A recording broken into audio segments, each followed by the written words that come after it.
In the spring of 2026, 4 astronauts did something no human had done in over 50 years. They left low Earth orbit and pointed themselves straight at the moon. This is the real story of NASA's Artemis II mission, told the way it actually happened.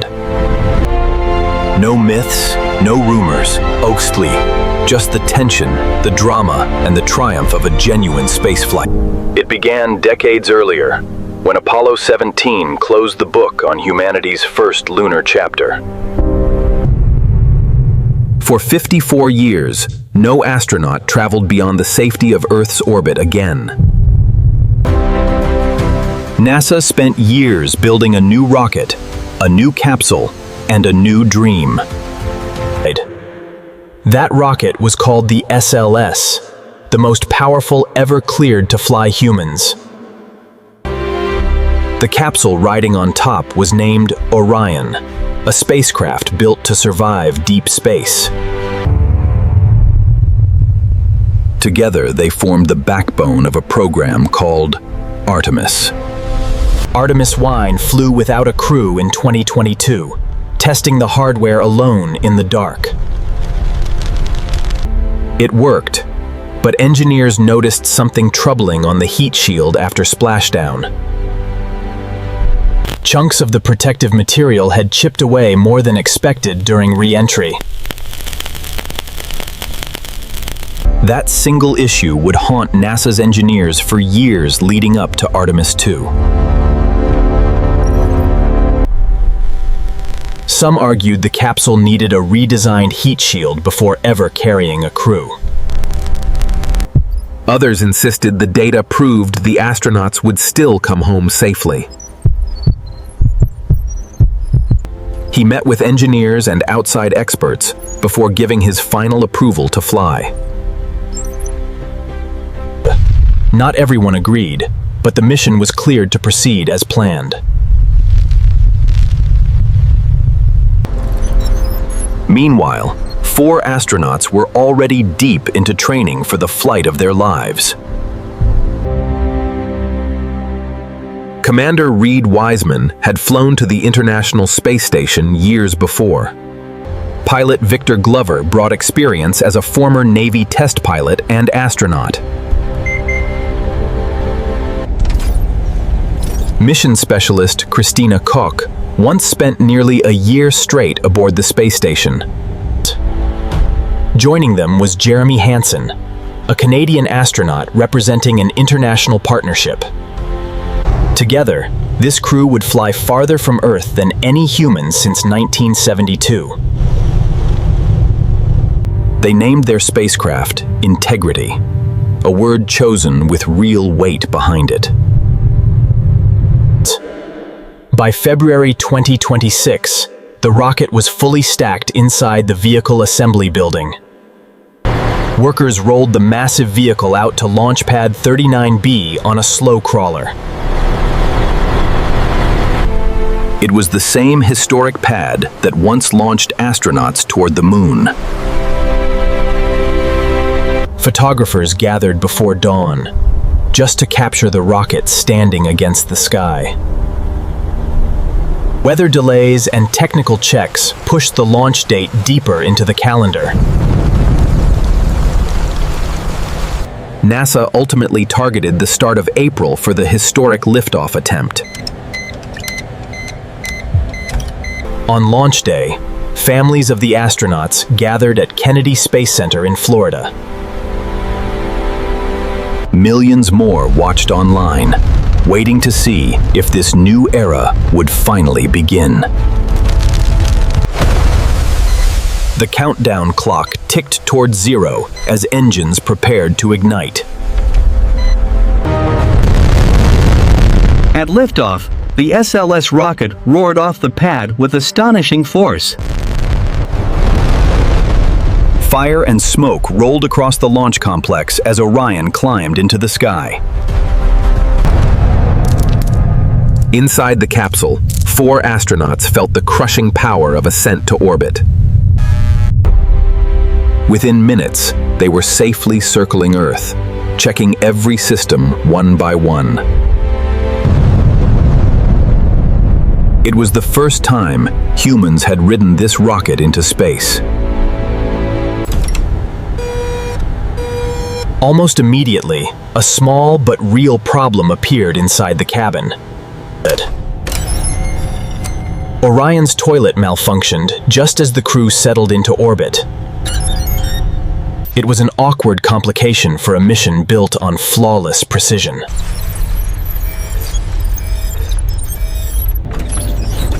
Mission Control also noticed a valve issue with the drinking water dispenser.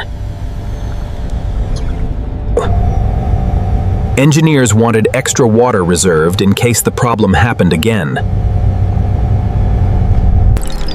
The astronauts used syringes and straws to carefully fill spare storage pouches. It was a strange, human moment inside an otherwise historic spacecraft. Yet the crew stayed calm, professional, and focused on the mission ahead.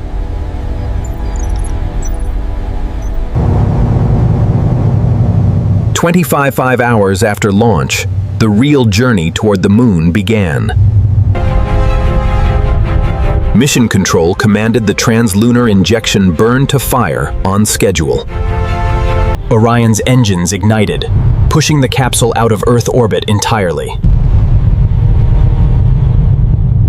NASA's Lori Glaze announced with visible emotion that humans had left orbit again. It was the first time since Apollo 17 that anyone had traveled this far. The astronauts watched Earth shrink smaller and smaller outside their windows. Christina Koch could make out entire continents and even the South Pole. The crew was now chasing the moon across nearly 250,000 miles. Days passed as Orion coasted quietly through the vacuum of deep space. The astronauts ran system checks, rested, and prepared for the flyby ahead. On Easter Sunday, the crew paused to reflect on the moment they were living. Victor Glover shared a heartfelt message about unity as they approached the moon.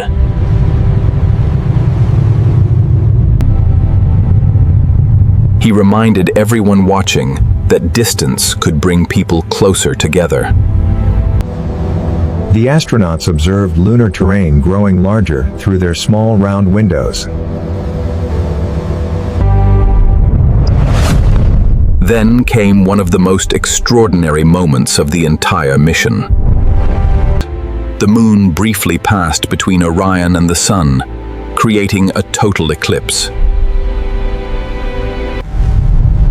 From their unique vantage point, the crew witnessed a sight almost no one has seen. Cameras captured the eerie darkness as sunlight vanished behind the lunar disk. Soon after, Orion reached its closest approach to the moon's surface. The spacecraft swung within about 4,000 miles of the lunar far side.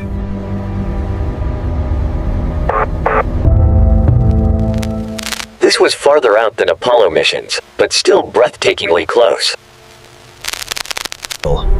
The crew captured stunning images of craters and shadows humans rarely witness. It was the closest human eyes had come to that hidden lunar terrain. For a brief window, the astronauts were the most isolated humans alive. No living person had been this far from Earth in over 5 decades. Mission Control back in Houston watched every second with quiet intensity. Flight directors confirmed each system was performing exactly as engineers predicted. The free return trajectory meant gravity itself was already pulling them home.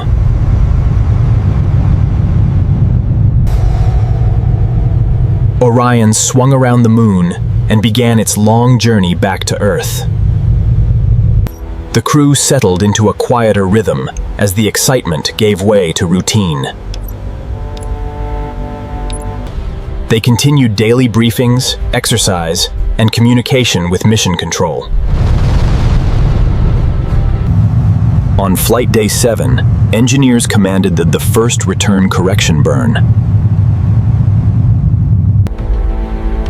Orion's thrusters fired for just 15 seconds, adjusting the capsule's path home. NASA shared the crew's first images from the flyby with the public. Meanwhile, the recovery ship USS John P. Murtha steamed toward the Pacific Ocean. Sailors and NASA teams prepared for the delicate task of retrieving Orion. Helicopter crews practiced their approach patterns for the eventual splashdown.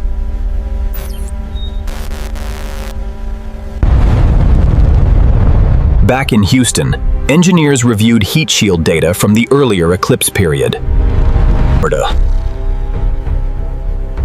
Everyone understood that the re-entry would be the most dangerous phase of the mission. The Artemis I heat shield issue still weighed on many minds at NASA. This time, the mission plan included a shorter, more controlled re-entry profile. It was designed specifically to reduce stress on the vulnerable heat shield material.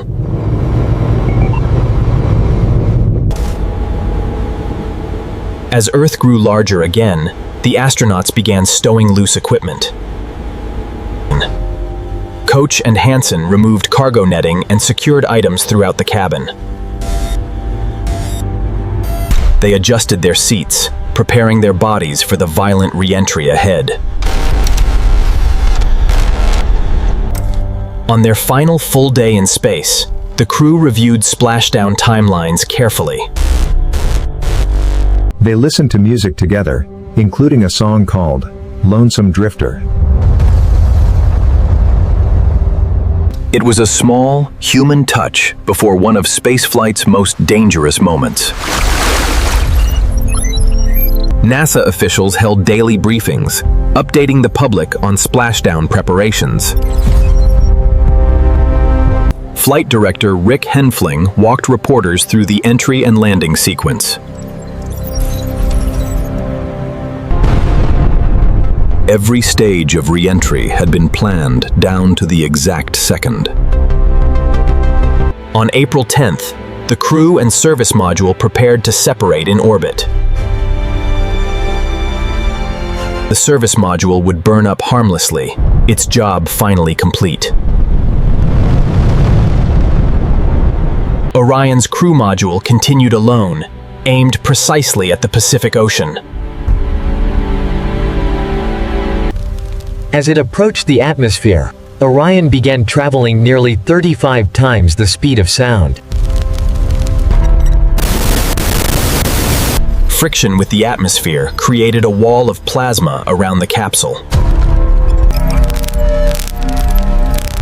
Communications with the crew went silent during a planned 6-minute blackout. Inside mission control, the room fell tensely quiet as everyone waited. Seconds stretched into what felt like an eternity for the flight controllers. Then, right on schedule, Orion's signal reappeared over the Pacific Ocean.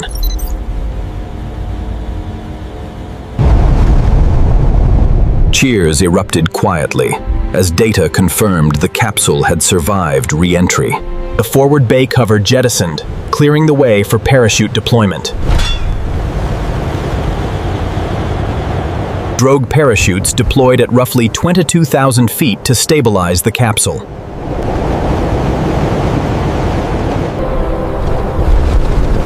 Orion's speed dropped dramatically as the small chutes did their job. Moments later, 3 massive main parachutes unfurled against the evening sky.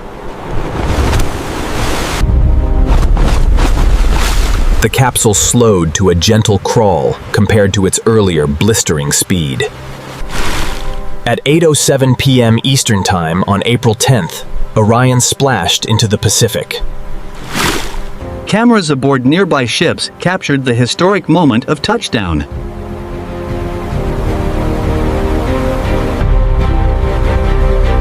Navy divers rushed toward the floating capsule in inflatable recovery boats. The Artemis II crew had officially returned from beyond the moon. Inside Mission Control, officials and engineers embraced one another in celebration. Divers attached a winch line, carefully guiding Orion toward the recovery ship. The capsule was pulled into a specially built cradle inside the ship's well deck. One by one, the astronauts emerged onto an inflatable raft called the front porch. Helicopters lifted the crew toward the USS John P. Murtha for medical checks. All 4 astronauts were confirmed to be in good health after the journey. NASA's Lori Glaze told reporters, "Welcome to our moonshot," with visible pride. An Orion program manager joked the mission felt bigger than any movie saga. The crew would soon travel home to Houston for a well-earned rest. Meanwhile, divers inspected the heat shield still steaming from re-entry heat.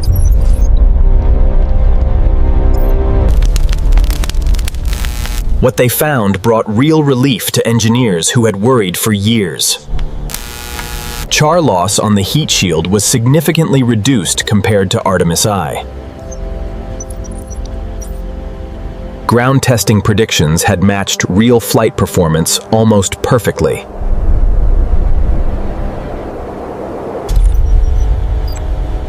The SLS rocket itself had also met every objective NASA set for the flight.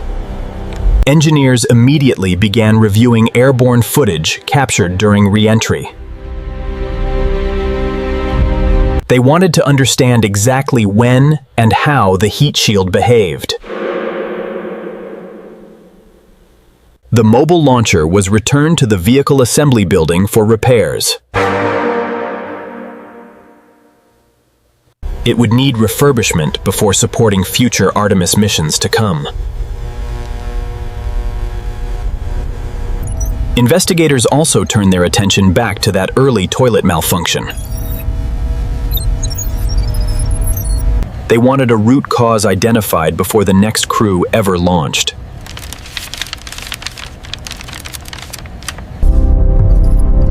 Small technical lessons like these matter just as much as the dramatic ones. Every detail feeds directly into the design of the Artemis III mission. That next mission is aimed at something even more ambitious than a flyby. Artemis intends to land astronauts on the lunar surface once again. NASA is targeting the year 2027 for that historic surface mission. If successful, it would be humanity's first moon landing since Apollo 17. Artemis II proved the rocket, the capsule, and the crew systems all work. It proved the heat shield could survive the punishing return from deep space. It proved 4 humans could live and work together in the void. Most importantly, it proved a new generation was ready to go the distance. The mission traveled roughly 694,000 miles in total.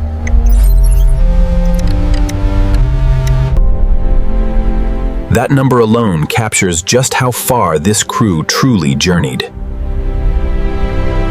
Reed Wiseman, Victor Glover, Christina Koch, and Jeremy Hansen made history together.